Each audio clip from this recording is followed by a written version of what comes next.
Xiaomi may well be the absolute new champions of phone teasing, as the company came all the way to London in order to show me this, and it is the Mi A2. It's a great phone that packs a whole bunch of cool tech and comes with a very, very affordable price tag.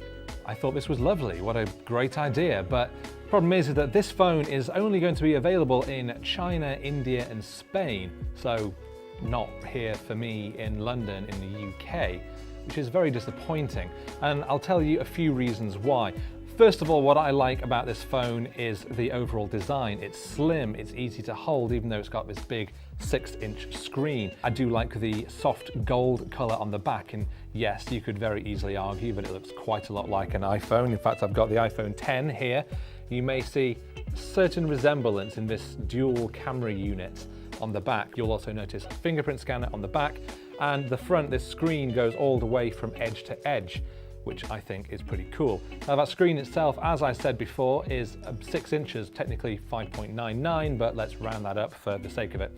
It's got a full HD plus resolution, so all the icons and the small text look perfectly crisp, and sure, maybe it doesn't have the clarity of some of the 4K displays that we've seen around, but perfectly enough for Twitter and Instagram and any of the games you're likely to play. And in fact, speaking of gaming, inside this phone is the Qualcomm Snapdragon 660 processor, which in my time with the phone over the last few days has been more than powerful enough to play most of the games I've wanted to play. So I have no problem with the amount of power that this thing has got. Now, it's running on Android 8.1 Oreo, which is the latest version of the software, and Xiaomi has said that there will be an update to Android P when that becomes available later in the year. Now, I mentioned price at the start of this video, and that is one of the big points about this phone. It's going to go on sale in Europe for somewhere around the €250 mark, which in the UK translates to about £250, or in the US to about $290.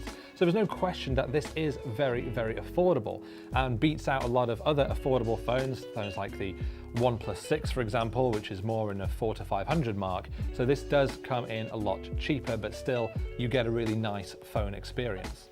So we've seen as well that it has got this dual camera unit on the back. Now that allows this phone to do the zoomed in portrait mode shots that we've seen on various other phones, including the iPhone, of course. I've had a quick play with those and they seem pretty good. Outdoor shots are vibrant, they've got good contrast, the colors look nice, and the HDR mode works quite well. And over in the front, of course, we've got the front facing camera, which takes pretty decent selfies as well.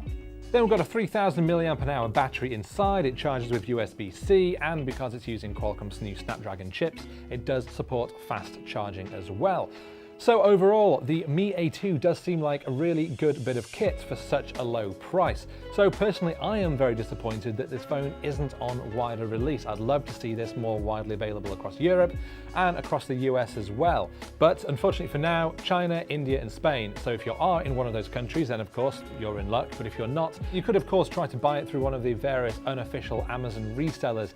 But personally, I'd recommend looking for phones that are officially on sale where you live. So maybe look towards brands like Huawei's Honor if you're trying to get a decent phone on a budget. But of course, if you have any other questions about the Xiaomi Mi A2, then make sure to write them in the comments below.